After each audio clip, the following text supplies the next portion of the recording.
John Constantine, a Hellblazer podcast.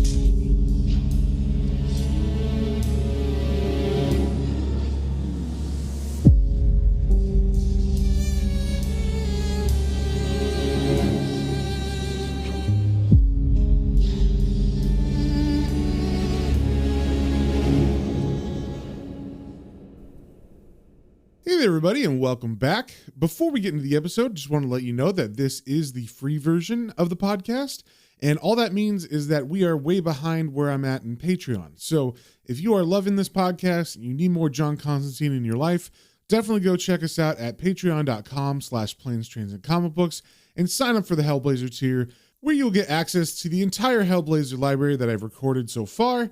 And also you get access to the exclusive episodes of the Planes, Trains, and Comic Books main podcast. So if any of that sounds good to you, definitely go over to patreon.com/planes, trains, and comic books, all one word, and sign up there. And with that out of the way, let's get into the issue.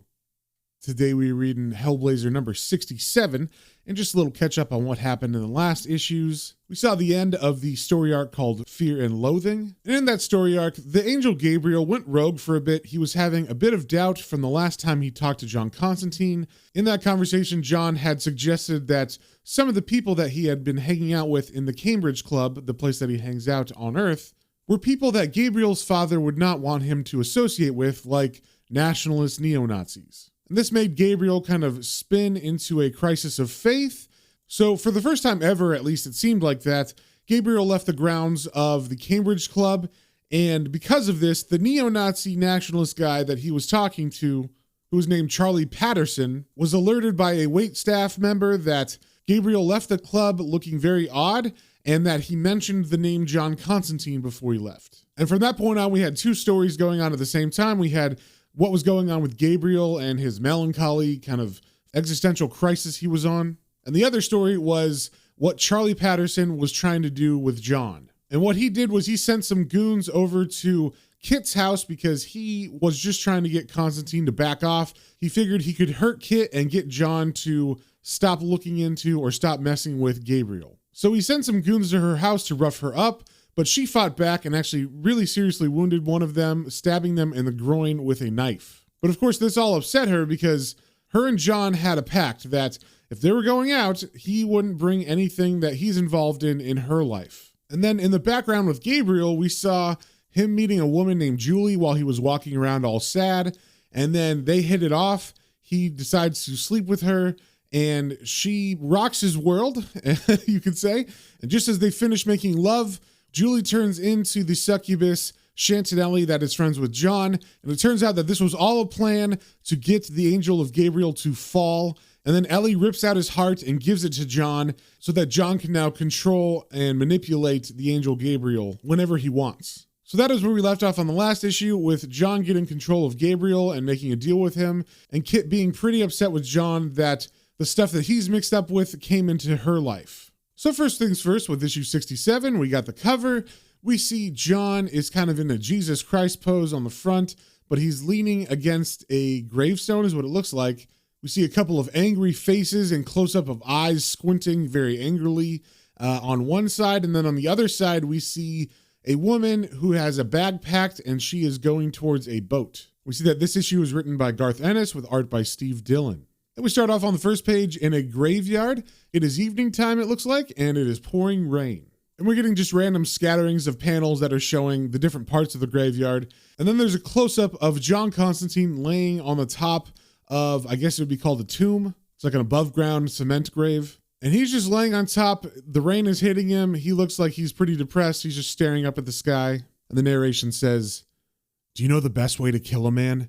To make it hurt the most? To twist the knife in his heart and soul and laugh when he screams and dies?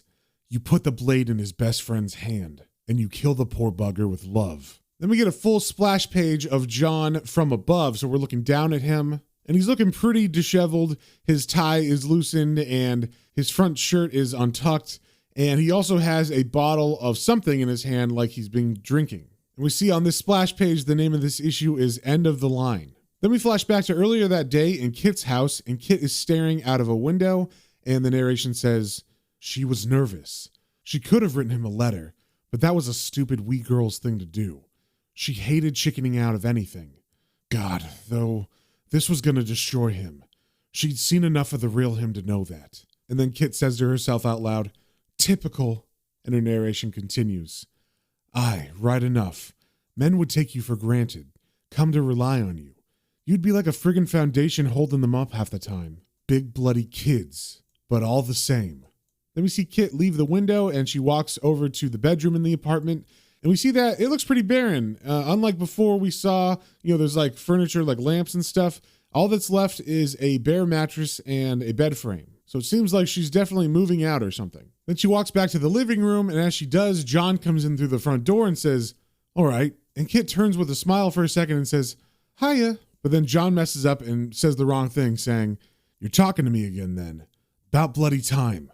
And this makes Kit kind of close off again, and she turns her back to John and says, "I'm moving away back to Belfast, John." And John asks, For how long?" She replies, "For good. I'm fed up with this town. It smells rotten, so it does. And the people carry on like, I don't know. It's like they're beaten. They've nothing left in them. I want to go home to see all my friends again, not just talk to them on the phone." And then she turns around and she says, "And I don't want to be with you anymore, John." And as John hears this, you could definitely tell in his face that this hits him hard. And they actually just stare at each other quietly for a second. And then John breaks the silence saying, "Look, Kit, I know that was rough.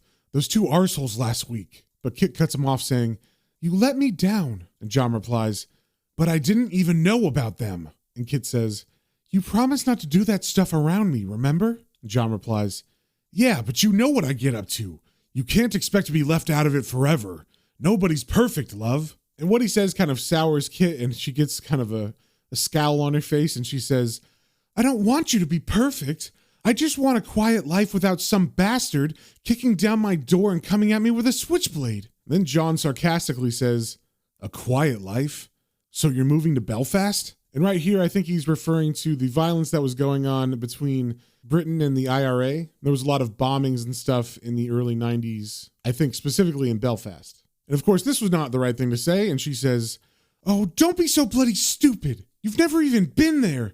You don't know what you're talking about." And then with her back still to John, she walks towards the window that she was looking out before. And John says, "Kit, please, love. I thought I've never got this close to anyone before, right? Never. Never felt so good either. And I definitely never said stuff like this to anyone in my life. And as Kit stares out the window, she cuts him off saying, "And now you've ruined it all, John." And John takes offense to this and he says, "Bloody hell.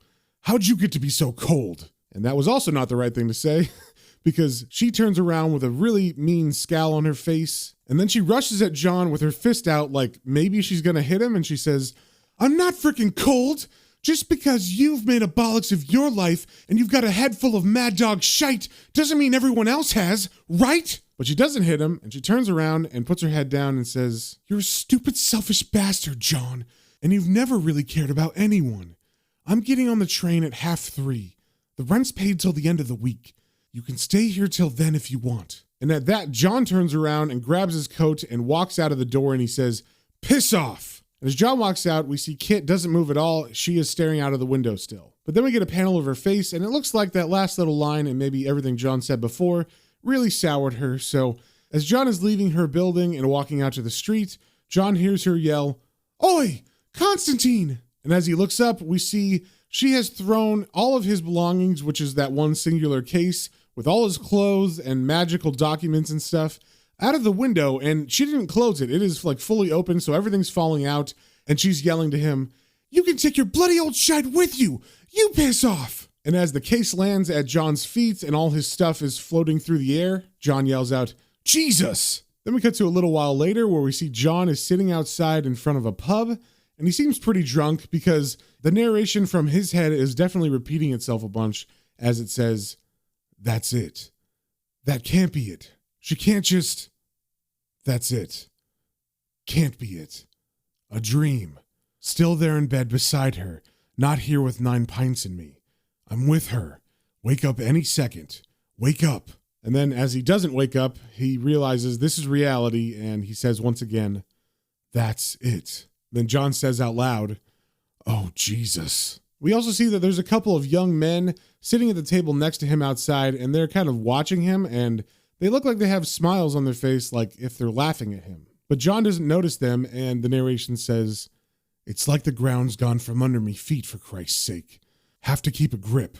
I'll go to bits. Christ, she can't be gone. This is gonna kill me if I don't wise up. I'm not gonna cry, am I? No, don't lose it.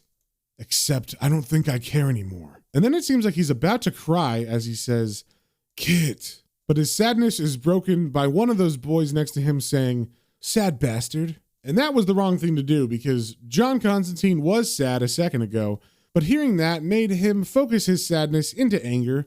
So he stands up and he begins to walk over to the young men. And he says to them, "What'd you say?" And we see there are 3 young men here.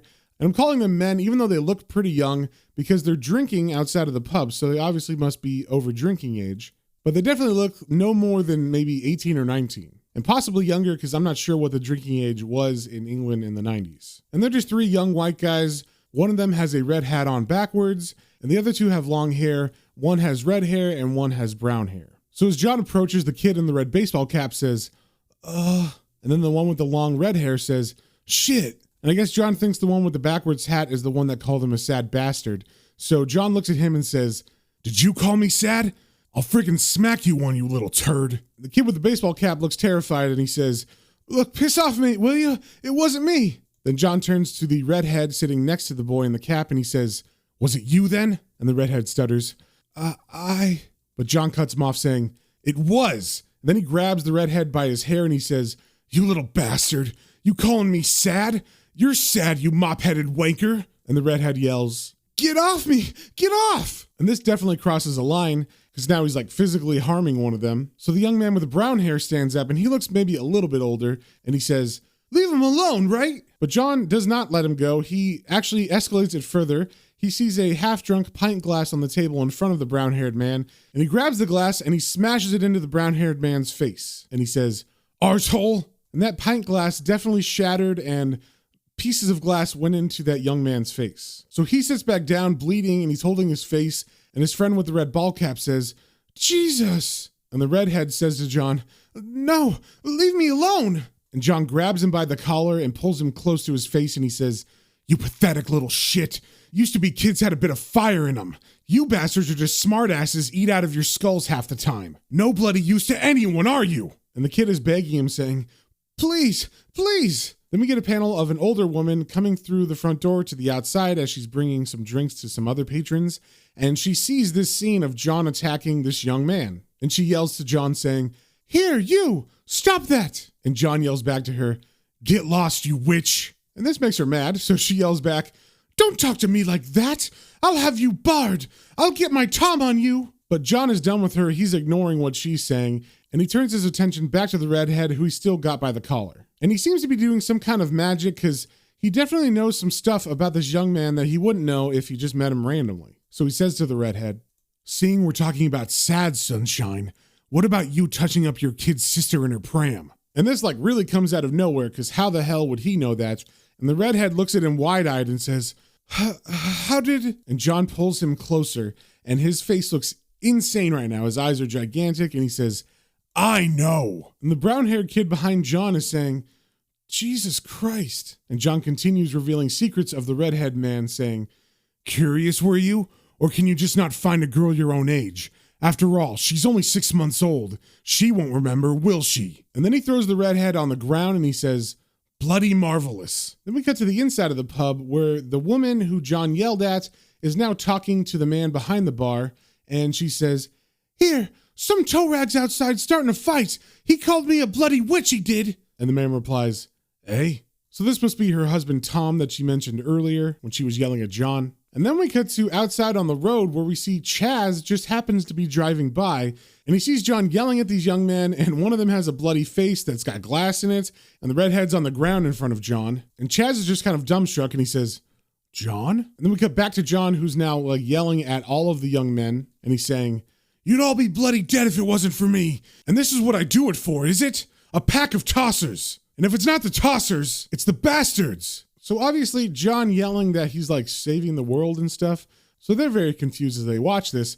But John continues to escalate, and as he said, bastards, he kicks the redhead who's still on the ground in front of him in the face. And as this happens, Chaz has pulled over now, and he's running towards John yelling, John, for frig's sake, mate. Then he grabs John by the shoulder, and this kind of snaps John out of his anger. But just as it seems he's about to stop, fighting and stuff, Tom, the man from the bar, comes out, and he yells to John, right, what the bloody hell's this? Who called my Angie a witch? And Chaz, who was kind of leading John away from the scene, sees Tom coming towards them and says, oh shit. So before Tom can approach, he walks up to Tom and says, bloke's just had a few, okay, mate?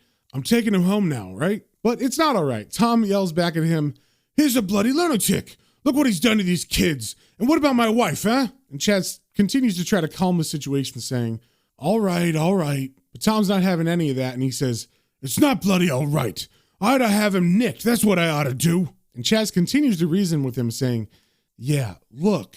But whatever he says to Tom, we don't hear, because we actually cut to John, who's leaning against the wall that borders the pub. And he seems like he's using the wall to steady himself because he's got his hand to his head like he's dizzy.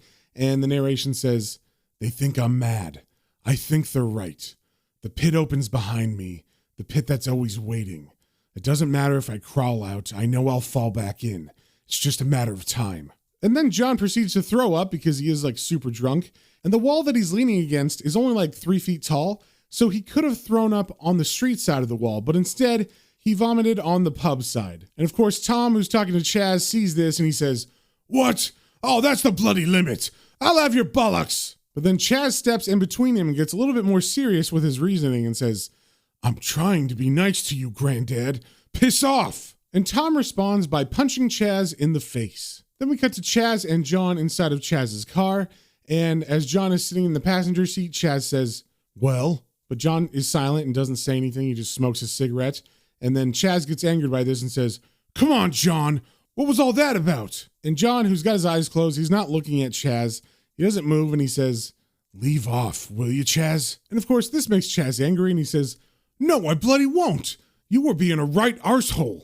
Like one of these old mad bastards who rabbits on about not fighting the war for layabouts like us. All that shit. And have you seen the friggin' state of my face? And I should mention that Chaz's left eye is definitely swollen. Not shut, but you could definitely tell he got punched in the face. And John, still leaning back, not opening his eyes, and smoking a cigarette, says, Kit left me. And that stops Chaz in his tracks, and he just says, oh shit. Then we cut to Chaz and John sitting in Kit's old flat, and Chaz is saying, it's not so bad if she said you could stay till Friday. And John responds with a sarcastic, rah, rah. And Chaz continues, well, I'm sorry anyway. And John, who's in the same position as he was in the car, he's just now in a sofa chair. So his head is leaned back and his eyes are closed. And as Chaz apologizes, he just grunts saying, And Chaz continues, right, I'll shut me mouth.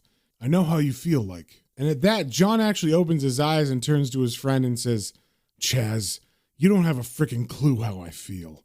What would you know living with that fat bitch? So just shut up for God's sake. And Chaz, of course, takes offense to this and he says, now wait just a bloody minute. But John cuts in saying, oh, bollocks. Piss off, will you, Chaz? Go back where you belong with all the other arseholes. And Chaz gets really angry at this. And we get a panel of the anger building in him as he thinks. And then as we turn the page, we see him punching John in the face. But he doesn't stop there.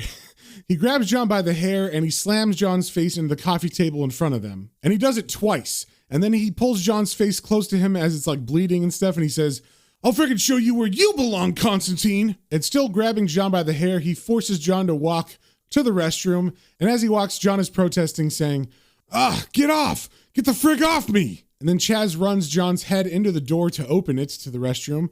And John yells out, ow, Chaz, for Christ's sake. And then Chaz walks him over to the toilet and shoves his head in it. And as John's head goes underwater, he says, for fuck. Then we get a panel of Chaz looking pretty angry, holding John's head in the toilet for quite a while, until finally he pulls John's head from the toilet and throws John down to the restroom tiles. And as he stands there looking at John, he says, prick. And then he walks out of the restroom, I assume to leave, and John calls after him saying, you'll come crawling back. You always do. But Chaz doesn't turn around. He just continues to leave, and we see him walk out of the front door of the building to the street and to his car. Then we get to nighttime, and we see John is leaning against a wall, And we see a mostly empty bottle of something in his hand, and the narration says, "Think it's midnight. Been marking off the hours with whiskey. What'd Brendan call it? Bottled sunshine, that's what he said. Doesn't look like sunshine to me. It slops in the bottle like wino's piss, dark and sour and rotten." And then John throws the nearly empty bottle on the ground, smashing it, and he yells out, "Friggin' shit!" And then leans back against the wall and he says, "Oh, Jesus, Jesus." And then he reaches in his coat and he pulls out another full bottle of liquor, and his narration says, "Good job, I've got another one." Then he opens the new bottle and he begins to drink that. Then we see he's outside of a cemetery now, and the gate is closed, but in the next panel we see he's inside of it, and the narration says, "Gate's no problem. All you need is to want to get in. I want, all right. This is where I belong. This is where all me mates hang out." And then it starts to drizzle, and he goes to sit down on top of one of the above-ground concrete graves. And his narration continues, "You saw what I was, Kit. You saw right through me front, and you liked me anyway. So I made me plans, and I wheeled and dealed and did what I do, just so's I could be with you. Shouldn't have bothered with all that stuff. I should have dropped it and gone off with you. Bollocksed everything just 'cause I can't handle the closeness, 'cause I'm afraid of a word, just one little word." And then John lays down on top of the grave, and his narration spells out LOVE. And if you didn't remember, that's actually the moment that we began the comic with, where he's laying on the grave and the rain is falling hard now. And then we cut to Kit on a ferry, and she is going to Belfast, and she's standing on the deck near the railing, and she's watching the town as the boat pulls away. And then she looks away from the town down, and she begins to cry, and she says, "Bastard, stupid wee bastard." And that is the end of the issue. So if you guys have any comments, questions, or suggestions, you can email me at planestrains and comic books, all one word, at gmail.com. And we will see you on the next one.